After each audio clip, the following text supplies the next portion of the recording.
Hello നമസ്കാരം, welcome back to my channel.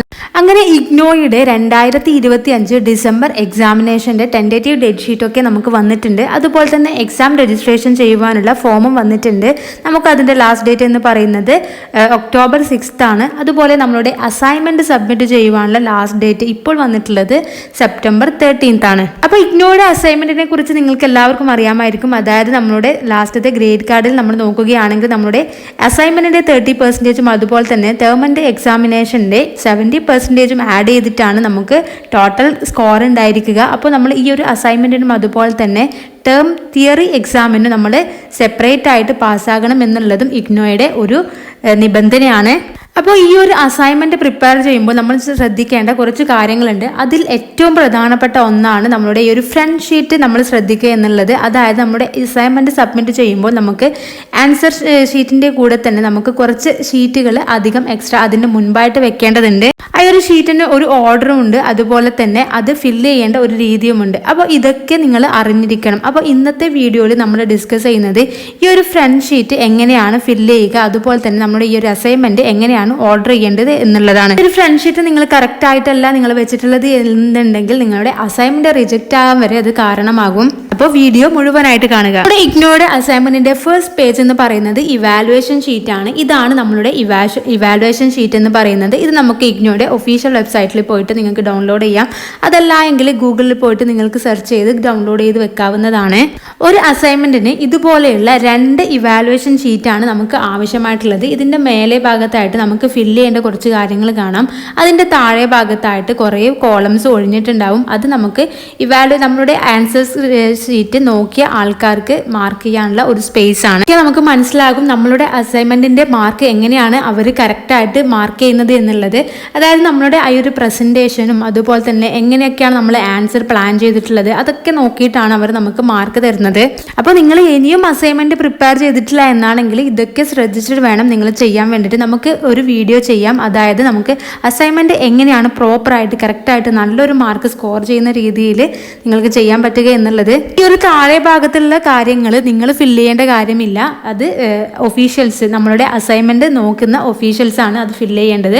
അപ്പോൾ മുകളിലെ ഭാഗത്തായിട്ടുള്ള കുറച്ച് കാര്യങ്ങൾ നമുക്ക് ചെയ്യാനുണ്ട്. അവിടെയാണ് നമുക്ക് ഫില്ല് ചെയ്യുമ്പോൾ ശ്രദ്ധിക്കേണ്ട കുറേ കാര്യങ്ങളുള്ളത്. അപ്പോൾ ആദ്യം തന്നെ നമുക്ക് നോക്കേണ്ടത് നമ്മളുടെ എൻറോൾമെന്റ് നമ്പർ ആണ് ഇവിടെ കൊടുക്കേണ്ടത്. അതായത് നമ്മളുടെ അഡ്മിഷൻ കൺഫേം ആയ സമയത്ത് നമുക്ക് ഒരു 10 അക്ക നമ്പറുള്ള ഒരു നമ്പർ തന്നിട്ടുണ്ടായിരുന്നു. അതാണ് നമ്മളുടെ എൻറോൾമെന്റ് നമ്പർ എന്ന് പറയുന്നത്. അത് കറക്റ്റായിട്ട് തെറ്റാതെ നിങ്ങൾ ഇവിടെ എഴുതിയിരിക്കണം. അതിൽ എന്തെങ്കിലും മിസ്റ്റേക്ക് വരികയാണെങ്കിൽ നിങ്ങളുടെ അസൈൻമെന്റ് റിജക്റ്റ് ആവും. അടുത്തതായിട്ട് നമുക്ക് പ്രോഗ്രാം എന്ന് കാണാം. ഇവിടെ നിങ്ങളുടെ പ്രോഗ്രാമിന്റെ കോഡാണ് വേണ്ടത്. ഇപ്പോൾ നിങ്ങൾ ചെയ്യുന്നത് MCOM ആണെങ്കിൽ ഇവിടെ MCOM എന്നാണ് എഴുതേണ്ടത്. നിങ്ങൾ MA സൈക്കോളജിയാണ് ചെയ്യുന്നതെങ്കിൽ MA PC എന്നാണ് എഴുതേണ്ടത്. നിങ്ങൾ BA ഇംഗ്ലീഷോ അങ്ങനെ എന്തെങ്കിലുമൊക്കെ ആണെങ്കിൽ BAG BComG അതുപോലെയുള്ള കോഡുകളാണ് നമ്മളുടെ ഈ ഒരു പ്രോഗ്രാമിന്റെ സ്ഥലത്ത് നമ്മൾ എഴുതേണ്ടത്. നിങ്ങൾ ജസ്റ്റ് ഒന്ന് ഒഫീഷ്യൽ വെബ്സൈറ്റിൽ ചെക്ക് ചെയ്യുക. അതല്ല എങ്കിൽ നിങ്ങളുടെ കൺഫർമേഷൻ ലെറ്ററിലോ നിങ്ങളുടെ ആ ഒരു കോഡ് ഉണ്ടായിരിക്കും. ഇനി അടുത്തതായിട്ട് നമുക്ക് ഫില്ല് ചെയ്യാനുള്ളത് സ്റ്റുഡൻസ് നെയിം ആണ്. അതായത് നിങ്ങളുടെ പേര് നിങ്ങളുടെ ആ ഒരു ID കാർഡിൽ എങ്ങനെയാണോ കൊടുത്തിട്ടുള്ളത് അതുപോലെ കറക്റ്റ് നിങ്ങൾ എഴുതിയിരിക്കണം. ഇനി നെക്സ്റ്റ് കോഴ്സ് എന്ന് കാണാം. ഇവിടെ കൊടുക്കേണ്ടത് കോഴ്സ് കോഡാണ്. നിങ്ങൾ ഏത് പേപ്പറിൻ്റെ ആണോ അസൈൻമെന്റ് എഴുതുന്നത് അതിൻ്റെ കോഴ്സ് കോഡാണ് ഇവിടെ കൊടുക്കേണ്ടത്. നിങ്ങളുടെ അസൈൻമെന്റിന്റെ ക്വസ്റ്റ്യൻ നോക്കുകയാണെങ്കിൽ അതിൽ പ്രത്യേകം തന്നെ കൊടുത്തിട്ടുണ്ടായിരിക്കും നിങ്ങളുടെ കോഴ്സിന്റെ കോഡ്. എക്സാമ്പിൾ പറയുകയാണെങ്കിൽ ഇത് MBAയുടെ ഒരു ക്വസ്റ്റ്യൻ പേപ്പറാണ്. ആ ഒരു പ്രോഗ്രാമിന്റെ കോഡ് MMPC 006 ഇതാണ് ഈ ഒരു MBAയുടെ ഈ ഒരു പേപ്പറിന്റെ കോഴ്സ് കോഡ് എന്ന് പറയുന്നത്. ഈ ഒരു കോഴ്സ് കോഡാണ് നമ്മൾ അവിടെ ഫില്ല് ചെയ്യേണ്ടത്. ഇതുപോലെ നിങ്ങൾ എഴുതുന്ന അസൈൻമെന്റിന്റെ ആ ഒരു ക്വസ്റ്റ്യൻ പേപ്പറിൽ എന്താണോ കോഡ് കൊടുത്തിട്ടുള്ളത് ആ ഒരു കോഡാണ് നിങ്ങൾ ഇവിടെ എഴുതി കൊടുക്കേണ്ടത്. ഇനി അടുത്തതായിട്ട് നമുക്ക് സ്റ്റഡി സെന്റർ കോഡാണ് കൊടുക്കേണ്ടത്. ഈ ഒരു study centre, regional centre, exam centre ഇതൊക്കെ എന്താണ് എന്ന് പലർക്കും അറിയില്ല. കേരളത്തിൽ 3 RC ആണുള്ളത്. അതായത് റീജിയണൽ സെന്റർ ഉള്ളത് കൊച്ചിൻ, വടകര അതുപോലെ തന്നെ ട്രിവാൻഡ്രം. ഈ 3 RCയുടെ അണ്ടറിലായിട്ട് കുറേ കോളേജസ് ഉണ്ടായിരിക്കും. ആ ഒരു കോളേജുകളിലാണ് നമ്മൾ സ്റ്റഡി സെന്റർ എന്ന് പറഞ്ഞിട്ട് നമ്മൾ നോക്കുന്നത്.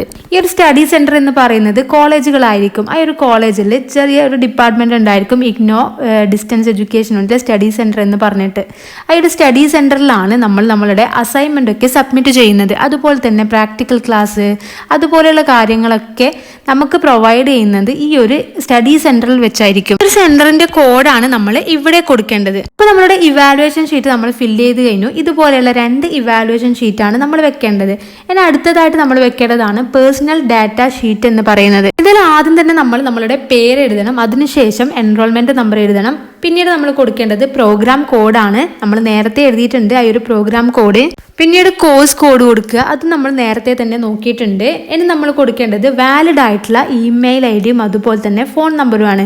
അതുപോലെ നിങ്ങളുടെ അഡ്രസ്സ് നിങ്ങൾ കറക്റ്റായിട്ട് കൊടുക്കണം. കാരണം എന്തെങ്കിലും കാരണവശാൽ നിങ്ങളുടെ അസൈൻമെൻറ്റിൽ എന്തെങ്കിലും പോരായ്മകളോ കാര്യങ്ങളോ ഉണ്ടെങ്കിൽ അത് നിങ്ങൾക്ക് തിരിച്ചയക്കാൻ വേണ്ടിയിട്ടാണ് വാലിഡ് ആയിട്ടുള്ള കാര്യങ്ങൾ കൊടുക്കാൻ പറയുന്നത്. അതല്ല എങ്കിൽ നിങ്ങൾക്ക് എന്തെങ്കിലും ഇൻഫർമേഷൻ അവർക്ക് എന്തെങ്കിലും ചോദിക്കാനോ പറയുവാനോ ഉണ്ടെങ്കിലും ഈ ഒരു നമ്പറിലൊക്കെ നിങ്ങൾക്ക് കോൺടാക്ട് ചെയ്യാൻ വേണ്ടിയിട്ടാണ് ആ ഒരു വാലിഡ് ആയിട്ടുള്ള നമ്പർ കൊടുക്കാൻ പറയുന്നത്. അടുത്തതായിട്ട് നമ്മൾ വെക്കേണ്ട ഒരു ഡോക്യുമെന്റ് ആണ് നമ്മളുടെ ID കാർഡിന്റെ ഒരു പ്രിന്റ് ഔട്ട് എന്ന് പറയുന്നത്. അപ്പോൾ ഇഗ്നോ എക്സാം എഴുതാൻ ഉദ്ദേശിക്കുന്ന എല്ലാവരും ID കാർഡ് നിർബന്ധമായിട്ടും എടുത്തിരിക്കണം.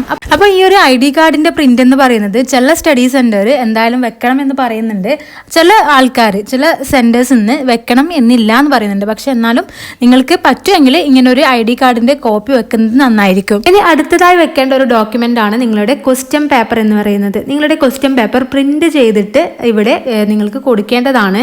അത് കഴിഞ്ഞ് നമുക്ക് നമ്മളുടെ ആൻസർ എഴുതി തുടങ്ങാവുന്നതാണ്. ആൻസർ ഷീറ്റിൽ നിങ്ങൾക്ക് വേണമെങ്കിൽ ക്വസ്റ്റ്യൻ എഴുതി നിങ്ങൾക്ക് ആൻസർ ചെയ്യാം. അതല്ല എങ്കിൽ ക്വസ്റ്റ്യൻ നമ്പർ മാത്രം ഇട്ടിട്ട് നിങ്ങൾക്ക് ആൻസർ ചെയ്യാം. നമുക്ക് എന്തായാലും വെക്കേണ്ട നിർബന്ധമായിട്ട് നിങ്ങൾ സൂക്ഷിച്ചിരിക്കേണ്ട ഒരു ഡോക്യുമെന്റ് ആണ് ഈ ഒരു അക്നോളജ്മെന്റ് സ്ലിപ്പ്, അല്ലെങ്കിൽ അസൈൻമെന്റ് സബ്മിറ്റ് ചെയ്യുമ്പോൾ നമുക്ക് കിട്ടുന്ന സ്ലിപ്പ് എന്ന് പറയുന്നത്. ഈ ഒരു സ്ലിപ്പിന്റെ കാര്യത്തിലും ചില സെന്റേഴ്സ് പറയുന്നത് ഓരോ അസൈൻമെന്റിനും ഓരോ സ്ലിപ്പ് വേണം എന്ന് പറയുന്നുണ്ട്. ചില സെന്റേഴ്സ് പറയുന്നത് ഒറ്റൊരു സ്ലിപ്പ് മതി.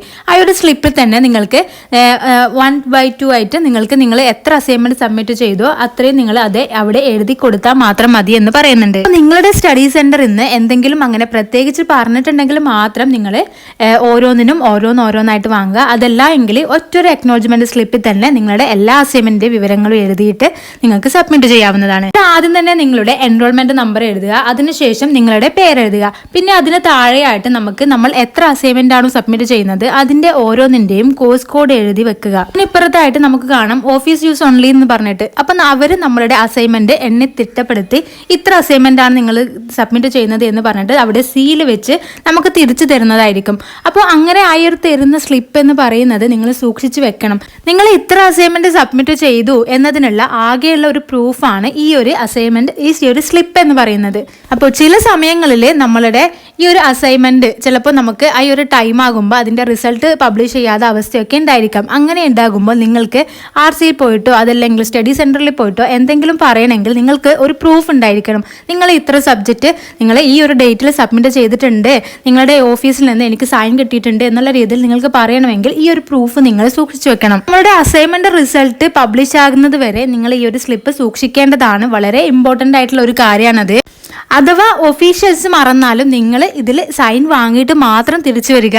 പറയുന്ന ഒരു കാര്യമാണ് നിങ്ങളുടെ അസൈൻമെന്റ്, നിങ്ങൾ എഴുതിയ ആൻസർ സ്ക്രിപ്റ്റ് എന്ന് പറയുന്നത് നിങ്ങൾ സ്കാൻ ചെയ്ത് ഫോട്ടോ കോപ്പി എടുത്തിട്ട് വെക്കുന്നത് നന്നായിരിക്കും. നിങ്ങളുടെ അസൈൻമെന്റ് അഥവാ മിസ്സായി പോകുകയോ അങ്ങനെ എന്തെങ്കിലും പ്രോബ്ലം വരികയാണെങ്കിൽ നിങ്ങൾക്ക് റീസബ്മിറ്റ് ചെയ്യേണ്ട ആവശ്യമുണ്ടാവും. അപ്പോൾ അങ്ങനെയുള്ള അവസ്ഥയിൽ നിങ്ങൾക്ക് റീസബ്മിറ്റ് ചെയ്യണമെങ്കിൽ നിങ്ങളത് ഫോട്ടോ എടുത്ത് വെച്ചിരിക്കണം. അപ്പോൾ ഇത്രയും കാര്യമാണ് ഫ്രണ്ട് പേജിനെ കുറിച്ച് നിങ്ങളോട് പറയാനുള്ളത്. അപ്പോൾ എല്ലാവർക്കും വീഡിയോ യൂസ്ഫുൾ ആയെന്ന് കരുതുന്നു. എന്തെങ്കിലും ഡൗട്ട് ഉണ്ടെങ്കിൽ താഴെ കമന്റ് ചെയ്യാവുന്നതാണ്. അതുപോലെ നമ്മളുടെ വാട്സപ്പ് ഗ്രൂപ്പിൽ ജോയിൻ ചെയ്ത് നിങ്ങൾക്ക് ഡൗട്ടുകൾ ക്ലിയർ ചെയ്യാവുന്നതാണ്. അപ്പോൾ എല്ലാവർക്കും താങ്ക് യു.